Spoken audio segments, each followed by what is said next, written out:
teman-teman, ketemu lagi di Ibadah Sekolah Minggu GMI Makedonia, Jakarta.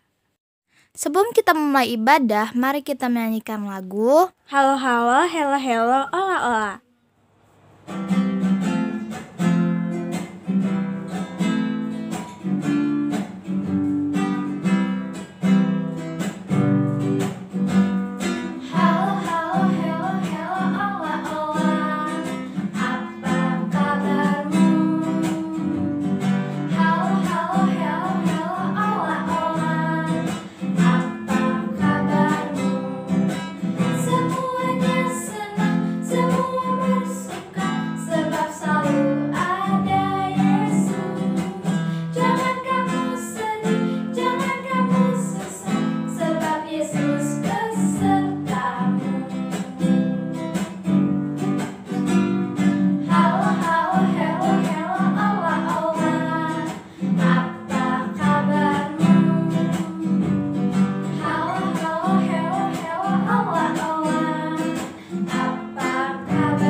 Adik-adik, sebelum kita memulai ibadah sekolah minggu kita berdoa dulu ya. Tutup mata, lipat tangannya, kita berdoa. Tuhan Yesus yang baik, kami bersyukur pada sore hari ini kami akan memulai ibadah sekolah minggu kami. Tuhan pimpin dari awal sampai dengan selesainya, dan biarlah kami dapat memuji Tuhan dan mendengarkan firman Tuhan. Berkati Kakak Citra yang akan menyampaikan kebenaran firman Tuhan pada sore hari ini. Dan berkati semua anak-anak sekolah minggu, dimanapun mereka berada, mereka boleh menikmati firman Tuhan dan melakukan firman Tuhan itu dalam kehidupan mereka setiap hari. Terima kasih Tuhan Yesus, dalam nama Tuhan Yesus kami berdoa. Amin. Nah, sekarang kita mau memuji Tuhan. Mari kita menyanyikan lagu Satu Anak Tuhan dan Oh Sukacitaku.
teman-teman. Ketemu lagi di Kamu Perlu Tahu. Kali ini kita akan membahas tentang rasi bintang. Bintang adalah benda langit yang memancarkan cahaya sendiri. Sekumpulan bintang tersebut dapat berupa bintang tunggal, bintang kembar atau biner, galaksi, dan rasi bintang. Kelompok bintang-bintang yang membentuk pola tertentu dan terletak berdekatan disebut dengan rasi bintang atau konstelasi bintang. Kali ini kita akan membahas tentang sejumlah fakta menakjubkan di balik rasi bintang yang pernah atau bahkan sering kita lihat di indahnya malam. Ini beberapa fakta utamanya. 1. Total jumlah rasi bintang bukan 12 tetapi 88 rasi bintang. Seorang ahli astronomi Yunani kuno pada abad 1500 Masehi merangkai rasi bintang sejumlah 48 pada belahan bumi utara. Beberapa tahun kemudian, pada tahun 1551 Masehi, penjajah asal Belanda melengkapi daftar rasi bintang di bagian bumi belahan selatan. Kemudian rasi bintang yang sudah dikumpulkan sebelumnya dipetakan ulang oleh astronom Polandia dan Prancis, sehingga di tahun 1922 Persatuan Astronom Internasional meresmikan jumlah rasi bintang dengan total 88 buah. 2. Nama-nama rasi bintang yang ada mengacu pada mitologi Yunani kuno. Banyak rasi bintang memiliki nama yang berasal dari Yunani kuno. Hal ini dikarenakan penelitian dan pengamatan rasi bintang sudah dilakukan sejak masa Yunani kuno. Pengamatan rupa rasi bintang juga dikaitkan dengan legenda dan mitos dalam kebudayaan Yunani kuno. 3. Munculnya rasi bintang selalu bergantian satu dengan yang lainnya. Karena bumi mengelilingi matahari, membuat rasi bintang tidak selalu teramati di langit malam sepanjang tahun. Hanya bisa diamati pada bulan-bulan tertentu saja. Tetapi itu bukan menjadi teori yang mutlak dalam mengamati rasi bintang. Posisi seseorang juga menentukan pengamatan karena lokasi setiap rasi bintang berbeda dan bervariasi. Misalnya saja rasi bintang Orion adalah rasi bintang musim dingin, Leo rasi bintang musim seni, dan Pegasus rasi bintang musim gugur. 4. Rasi bintang juga memiliki famili loh. Famili di sini diartikan sebagai sekelompok rasi bintang yang posisinya terletak pada bagian langit yang sama. Biasanya, nama famili diambil berdasarkan nama rasi bintang yang paling menonjol. Berikut adalah sedikit penjelasan tentang rasi bintang. Rasi bintang yang berwarna putih yaitu Aquarius, Capricornus, Sagittarius, Scorpius, Libra, Virgo, Leo, Cancer, Gemini, Taurus, Aries, dan Pisces merupakan famili yang kita sering kenal dengan zodiak. Sementara yang berwarna biru tua adalah famili Ursa Major, yang berwarna merah merupakan famili Perseus, yang berwarna hijau merupakan famili Hercules, yang berwarna oranye merupakan famili Orion, yang berwarna biru muda atau cyan merupakan famili Heavenly Waters, yang berwarna kuning merupakan famili Bayer, dan yang berwarna ungu merupakan famili Lachio. Orion adalah salah satu famili rasi bintang yang digunakan sebagai penentu waktu bercocok tanam oleh nenek moyang orang Indonesia. Di mata para astronom, Orion dikenal sebagai rasi bintang yang digunakan untuk menunjukkan arah. Di Indonesia, jenis rasi bintang satu ini membantu nenek moyang kita dalam menentukan kapan waktu tanam dan kapan waktu panen. Cara memanfaatkan rasi bintang ini adalah dengan melakukan pola hitung yang rumit, yang disebut dengan hitungan mangsa atau nenek moyang kita menyebutnya dengan waluku. Dari hasil hitungannya dapat diketahui kapan waktu bercocok tanam yang tepat. Itulah tadi sejumlah fakta dari rasi bintang. Semoga bisa menambah wawasan kalian terhadap dunia astronomi ya guys. Bye. Bye. Sekarang kita mau mendengarkan firman Tuhan. Sebelumnya mari kita menyanyikan lagu Hanya Ada Satu Tuhan.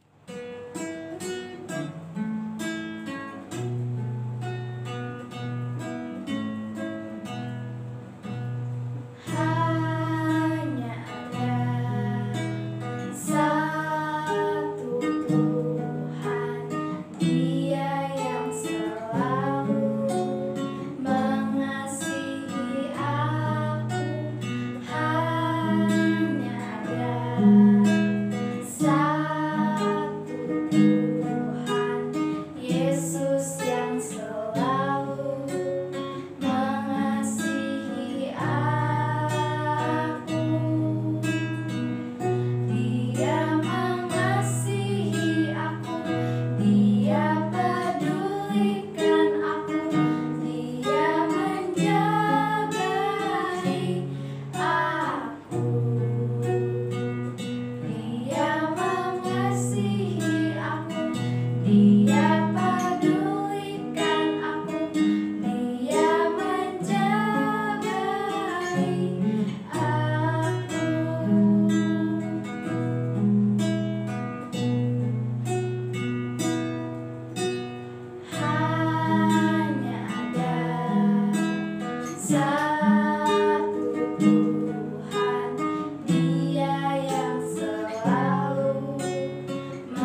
adik-adik, selamat sore. Sekarang waktunya kita mau mendengarkan firman Tuhan. Mari kita bersatu dalam doa. Tuhan Yesus, terima kasih pada sore hari ini kami datang ke hadirat Tuhan untuk menyerahkan seluruh kehidupan kami ke dalam tangan Tuhan. Tuhan, pada saat ini kami mau mendengarkan firman Tuhan. Tadi kami sudah memuji dan memuliakan Tuhan, dan sekarang tiba waktunya kami mau mendengarkan firman Tuhan. Tuhan, berkati kami semua, mampukan kami untuk mengerti setiap firman Tuhan yang akan disampaikan Kak Citra. Bahkan Kak Citra juga yang akan menyampaikan firman Tuhan. Tuhan Yesus senantiasa berkati, sehingga setiap firman Tuhan yang disampaikan Kak Citra semuanya adalah sesuai dengan kebenaran firman Tuhan.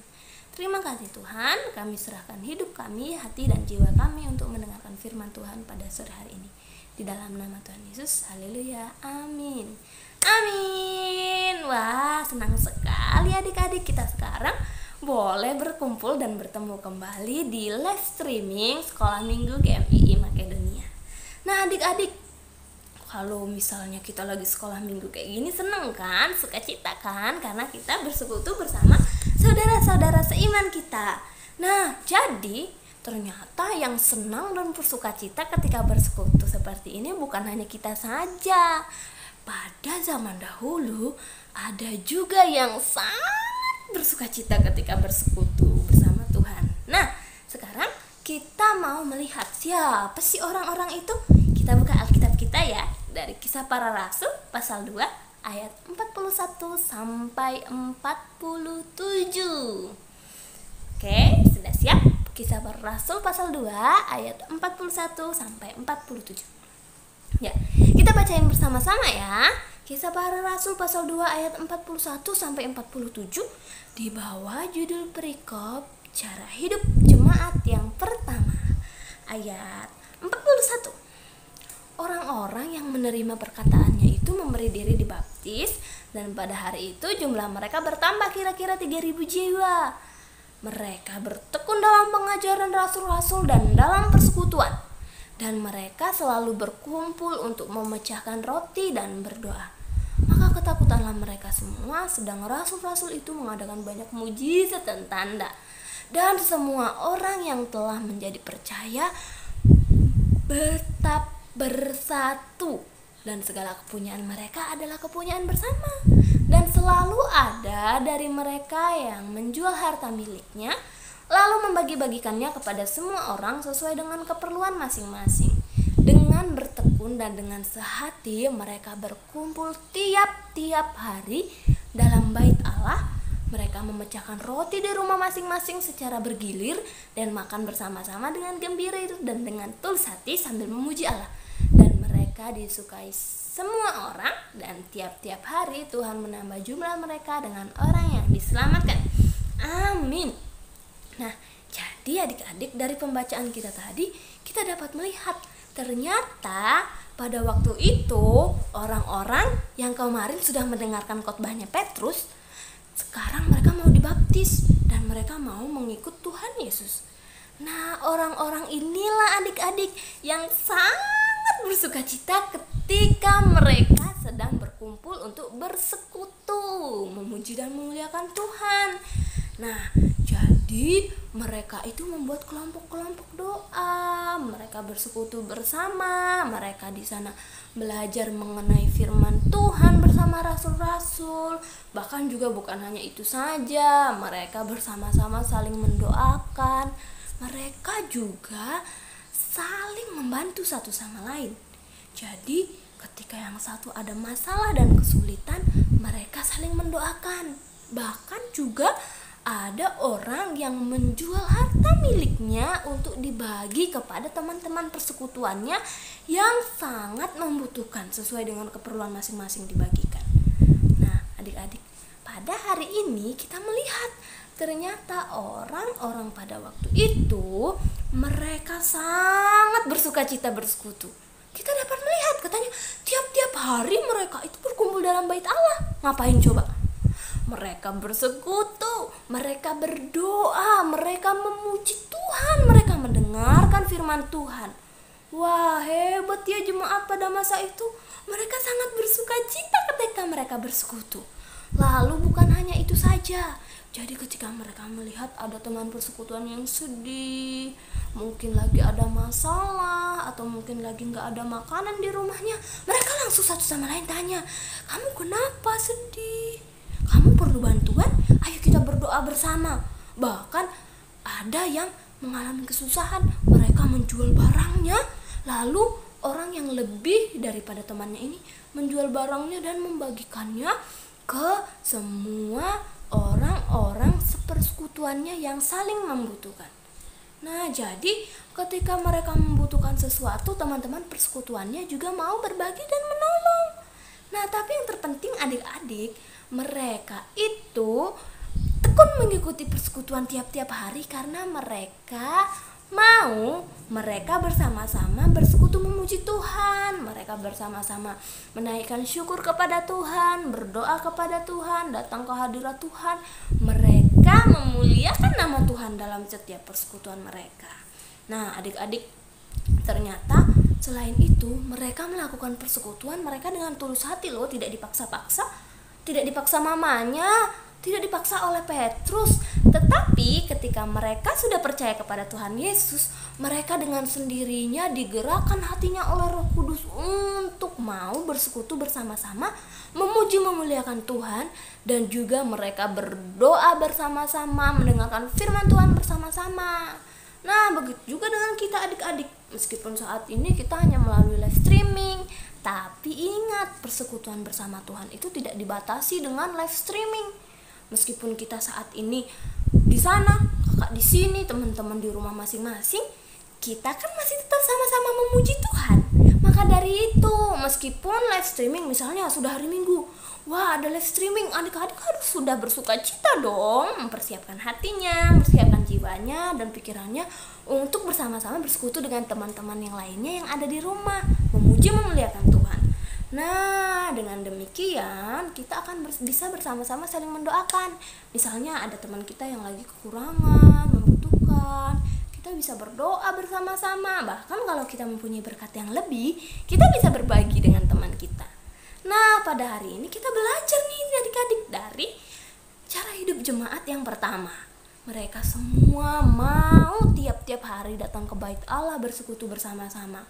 Lalu mereka mau saling mendoakan satu sama lain, mau berbagi. Maka dari itu Tuhan juga ingin kita seperti jemaat yang pertama, mau benar-benar memiliki hati yang tulus, bersekutu bersama Tuhan. Jadi keinginan hatinya, aku mau datang kepada Tuhan, aku mau berdoa kepada Tuhan setiap tiap hari. Maka dari itu sekarang kita membacakan ayat hafalan kita. Kita buka Alkitab kita ya. Ayat hafalan kita dari Ibrani pasal 10 ayat 25. Oke, sudah dapat? Ibrani pasal 10 ayat 25 kita bacakan bersama-sama ya. Ibrani pasal 10 ayat 25. Janganlah kita menjauhkan diri dari pertemuan-pertemuan ibadah kita seperti dibiasakan oleh beberapa orang. Tetapi marilah kita saling menasihati dan semakin giat melakukannya menjelang hari Tuhan yang dekat. Sekali lagi ya, Ibrani pasal 10 ayat 25. Janganlah kita menjauhkan diri dari pertemuan-pertemuan ibadah kita seperti dibiasakan oleh beberapa orang. Tetapi marilah kita saling menasihati dan semakin giat melakukannya menjelang hari Tuhan yang mendekat. Amin. Jadi, melalui ayat hafalan dan cerita firman Tuhan kita pada hari ini, kita diingatkan untuk senantiasa bertekun di dalam persekutuan. Jangan sampai kita malah menjauhkan diri dari persekutuan. Waktu ada live streaming kita malah pura-pura tidur, pura-pura main. Waktu live streaming sekolah minggu kan? Nah, maka dari itu kita mau lihat bagaimana cara hidup jemaat yang pertama. Mereka memiliki kerinduan untuk mau bersama-sama bersekutu dengan teman-teman saudara seiman, untuk memuji muliakan Tuhan dan mendoakan sesamanya. Kalau begitu, kita sudah belajar kan dari cara hidup jemaat yang pertama. Kita harus rajin dan tekun bersekutu bersama teman-teman saudara seiman dan kepada Tuhan. Dan sekarang waktunya kita mau berdoa menutup firman Tuhan kita. Mari kita bersatu dalam doa. Tuhan Yesus, terima kasih. Pada hari ini kami sudah belajar dari jemaat yang pertama. Tuhan, kami rindu Tuhan memberikan hati kami supaya kami boleh menjadi anak-anak yang mau bertekun di dalam setiap persekutuan kami. Jangan biarkan kami menjauhkan diri kami dari persekutuan-persekutuan yang ada, tetapi ajarlah kami untuk memiliki hati yang semakin rindu lagi bersekutu bersama Engkau, bersekutu bersama saudara-saudara seiman untuk memuji muliakan namamu, belajar mengenai firman Tuhan, bahkan mendoakan sesama kami dalam persekutuan. Terima kasih Tuhan, di dalam nama Tuhan Yesus, haleluya, amin, amin. Sampai jumpa minggu depan, Tuhan Yesus berkati. Sampai jumpa. Tuhan Yesus berkati. Dadah.